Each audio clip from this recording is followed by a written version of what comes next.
आज का प्रेरक प्रसंग, अपने दुखी जीवन को सुखी जीवन में बदलने का तरीका। एक बार की बात है, एक मोर था जो देखने में बहुत सुंदर था। उसके पंख बेहद खूबसूरत थे। एक दिन खूब झमझम बारिश हुई और मोर नाचने लगा। नाचते हुए वह अपनी खूबसूरती को बार बार निहार रहा था।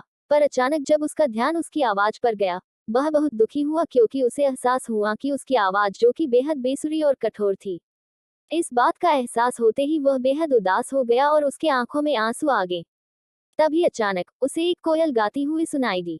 कोयल की मधुर आवाज को सुनकर मोर को उसकी कमी का एक बार फिर एहसास हुआ। वह सोचने लगा कि भगवान ने उसे सुंदरता तो दी, पर बेसुरा क्यों बनाया। तभी एक देवी प्रकट हुई और उन्होंने मोर से पूछा, मोर, तुम क्यों उदास हो।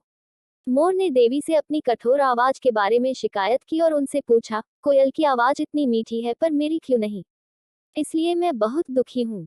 अब मोर की बात सुनकर देवी ने उसे समझाया, भगवान के द्वारा सभी के लिए एक निश्चित हिस्सा निर्धारित है। हर जीव अपने तरीके से खास होता है। भगवान ने उन्हें अलग अलग बनाया है और वे एक निश्चित काम के लिए हैं।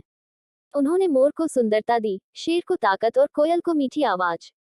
हमें भगवान के दिए इन उपहारों का सम्मान करना चाहिए और जितना है उतने में ही खुश रहना सीखना चाहिए। देवी की बातों को सुनकर मोर समझ गया कि दूसरों से तुलना नहीं करनी चाहिए, बल्कि खुद के हुनर की सराहना करनी चाहिए और उसे और निखारना चाहिए। मोर उस दिन समझा कि हर व्यक्ति किसी न किसी तरह से यूनिक होता है।